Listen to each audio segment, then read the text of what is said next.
तो hello guys, welcome back to my channel. मेरा नाम है रज़ाक और आज मैं फिर से एक न्यू इंटरेस्टिंग मूवी को एक्सप्लेन करने वाला हूँ।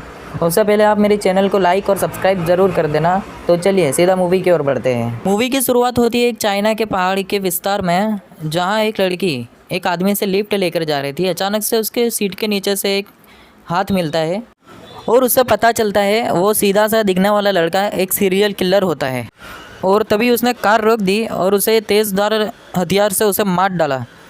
और कुछ दिनों बाद वहाँ से एक बस निकलती है और उन्हें रेडियो पर मालूम पड़ता है वहाँ पर एक्सीडेंट होने की वजह से वो रास्ता बंद होता है।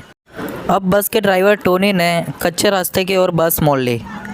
वो रास्ते पे वो कभी नहीं गया था और वो आगे बढ़ने लगा और अचानक से सुरंग में एक आदमी बस के बीच में आ जाता है और ये सब देखकर ये लोग घबरा जाते हैं।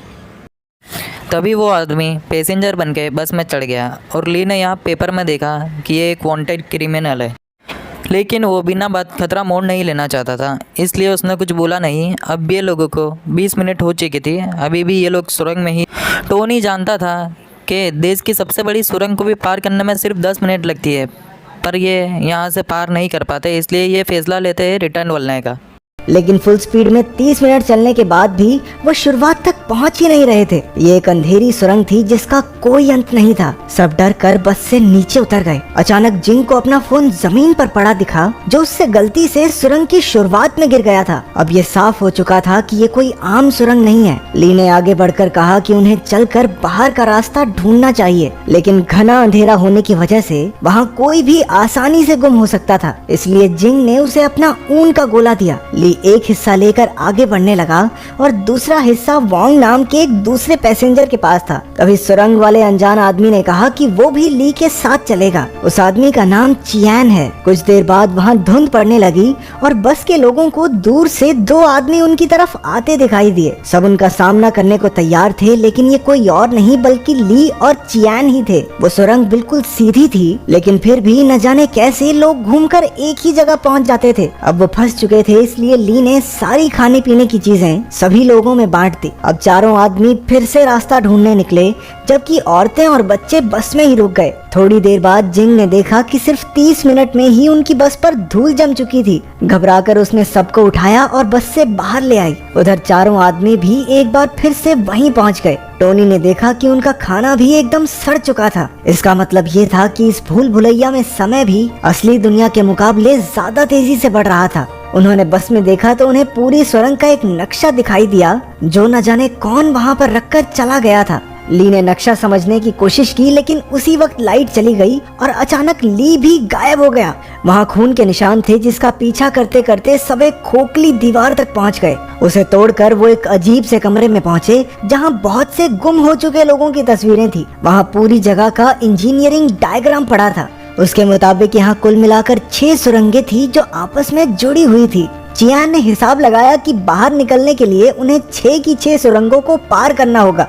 उसके मुताबिक इसी कमरे में दूसरी सुरंग का रास्ता मिलेगा। कमरे में उन्हें एक अजीब सा कैलेंडर भी मिला, जिस पर सिर्फ 15 जुलाई की ही डेट थी। चियान ने उसे फाड़ दिया और उसके पीछे एक खुफिया दरवाजा मिला। उनके जाने के बाद कमरे के टीवी में एक औरत दिखाई दी, जो एक छोटी सी गुफा में कैद थी। इसके बाद वो सब दूसरी सुरंग में पहुंचे, जहां उन्हें उसी जगह पर अपनी बस मिली। लेकिन बस को देखकर ऐसे लग रहा था मानो वो महीनों से वहां खड़ी हो। बस में उन्हें अचानक से नूडल्स मिल गए, लेकिन टोनी ने बंदूक की नोक पर खाने पर कब्जा कर लिया। क्योंकि यहाँ पर समय बहुत तेजी से बढ़ रहा था, इसलिए सबको बहुत जल्दी भूख लग गई, जिसकी वजह से वो जानवरों की तरह बर्ताव करने लगे। सैरा नाम की एक पैसेंजर, जो पेशे से एक मॉडल थी, खाने के लिए टोनी के साथ जिस्मानी संबंध बनाने को तैयार हो जाती है। वैंग ने चुपके से एक नूडल्स का पैकेट चुरा लिया, लेकिन टोनी ने उसी वक्त उस पर हमला कर दिया। अंधेरे में अचानक से कोई पीछे से टोनी का खून कर देता है और बाकी सब बस देखते ही रह गए। वांग की नजर बस के नीचे एक गटर के ढक्कन पर पड़ी। उसके अंदर जाने पर वो सभी एक और अजीबोगरीब कमरे में पहुंच गए। इस बार टीवी पर वो लड़की धीरे धीरे गुफा में डूब रही थी।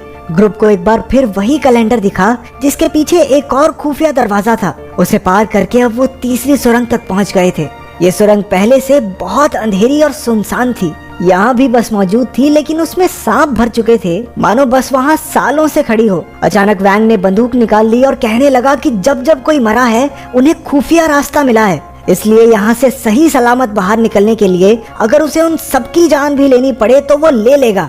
उसने जिंग के हाथ से चियान के कंधे पर गोली चलवा दी। उसने उनके साथ आए दोनों बच्चों को कमरे में ले जाकर पीटना शुरू कर दिया और फैंग को गोलियों से भून दिया। उसने सैरा को भी गला दबाकर मारने की कोशिश की, लेकिन उससे पहले ही किसी ने पीछे से आकर उसका काम तमाम कर दिया। उसकी मौत के बाद अब उन लोगों को एक और खुफिया रास्ता मिला जो चौथी सुरंग में खुलता था। तभी जिंग नाम की वो औरत जो प्रेग्नेंट थी, उसकी डिलीवरी का समय आ गया और सैरा और चियान मिलकर बस की तलाशी लेने लगे। ये सुरंग लोगों का मानसिक संतुलन बिगाड़ देती है, इसलिए सैरा को अजीबोगरीब लोग दिखाई देने लगे। डर कर वो बस से बाहर भागी, लेकिन उसके चारों ओर लाशें ही लाशें थी। वहीं उसे एक शीशा दिखा और उसमें देखते ही किसी ने उसे पीछे से मार डाला। चियान, जिंग और पार्क आगे बढ़ने लगे, लेकिन रास्ते में ही जिंग का बेटा मर गया। अचानक जिंग ने अपना मानसिक संतुलन खो दिया और एक चाकू से चियान को भी मार डाला। चियान की आंख खुली तो वो एक सीक्रेट हॉस्पिटल में था। असली कहानी एक आर्मी ऑफिसर ने समझाई। असल में कहानी की शुरुआत में जेम्स नाम का जो सीरियल किलर हमने देखा था, उसे पुलिस ने पकड़ लिया था, लेकिन एक्सीडेंट होने की वजह से वो कोमा में था। जेम्स ने कई औरतों को किडनैप करके मार डाला था, लेकिन सायरा नाम की एक लड़की अभी भी जिंदा थी। लेकिन जेम्स के अलावा कोई नहीं जानता था कि वो कहाँ है। उसके कोमा में होने की वजह से उन्होंने एक साइकोथेरेपिस्ट को जेम्स के दिमाग में भेजकर लड़की का पता लगाने का फैसला किया। ये साइकोथेरेपिस्ट चियान ही था और असल में वो लड़की सायरा चियान की ही पत्नी है। यानी कि अब तक जो कुछ भी हुआ वो सिर्फ जेम्स के दिमाग में चल रहा था, जो हमने चियान की नजरों से देखा। उसे अब तक यही पता चल पाया था कि उसकी पत्नी किसी नदी के आसपास कैद है, लेकिन तेज बारिश की वजह से अगले 36 घंटों में नदी के आसपास की सारी गुफाएं पूरी तरह पानी से भर जाएंगी। चियान ने आर्मी ऑफिसर को उस बार बार दिखने वाली तारीख 15 जुलाई के बारे में बताया। ऑफिसर ने कहा कि इसी दिन जेम्स के माँ बाप की मौत हो गई थी। उसकी माँ का एक ड्राइवर के साथ चक्कर था, जिसका पता उसके बाप को चल गया था। उसकी माँ ने अपने पति को मारकर अपनी भी जान दे दी थी। असल में जेम्स खुद एक टनल इंजीनियर है, इसलिए जब वो कोमा में गया तो उसने अपने दिमाग में एक खतरनाक सुरंग बनानी शुरू कर दी, जो उसके दिमाग की तरह ही एक भूल भुलैया थी। चियान का मकसद था सुरंग में जाकर जेम्स को बाहर निकालना, ताकि वो कोमा से बाहर आ जाए। लेकिन उस हत्यारे का दिमाग इतना पेचीदा होगा, ये उसने कभी नहीं सोचा था। उसके दिमाग में मौजूद बस में बैठे सभी पैसेंजर्स दरअसल उसकी जिंदगी के अलग अलग पहलू हैं। सबसे अच्छा था ली, जो उसके अंदर मौजूद अच्छाई की एक झलक था। दूसरा टोनी था, जो जेम्स के गुस्से को दिखाता था। वैंग जेम्स के दिमाग में उसके पिता की पर्सनैलिटी थी, क्योंकि जिस तरह वो बाकी सबको मार रहा था, असल जिंदगी में भी वो उसकी माँ को मारा करता था। और सैरा एकदम उसकी माँ के जैसी थी। उसकी माँ भी एक मॉडल थी और असल जिंदगी की तरह उसके दिमाग में भी उसका एक ड्राइवर के साथ अफेयर शुरू हो जाता है। वो प्रेग्नेंट औरत जिंग उसके एक सपने की तरह थी, क्योंकि वो हमेशा से चाहता था कि उसकी माँ बिल्कुल वैसी हो। लेकिन वो भी उसके दिमाग में जेम्स की बुराई को बदल नहीं पाई और मारी गई। आखिर में बच्चे वो जुड़वा बच्चे जेम्स के बचपन को दर्शाते थे। लेकिन वहाँ कोई और भी मौजूद था जो बस में नहीं था, वो जिसने छुपकर ली, टॉमी और वैंग का कत्ल कर दिया था। अगले दिन चियान एक बार फिर से जेम्स के दिमाग में दाखिल हुआ। इस बार उसने सीधा जेम्स से अपनी पत्नी के बारे में पूछा, लेकिन वो इतनी आसानी से कहाँ बताने वाला था। वो कहने लगा कि उसे अपनी माँ से नफरत है, क्योंकि उसने उसके बाप को मार डाला था। इसीलिए वो औरतों को किडनैप करके मार डालता था, क्योंकि उन पर भरोसा नहीं किया जा सकता। इसके बाद वो चियान को अपने दिमाग के अलग अलग हिस्सों में ले गया, जहाँ उसकी जिंदगी के कई किस्से चल रहे थे।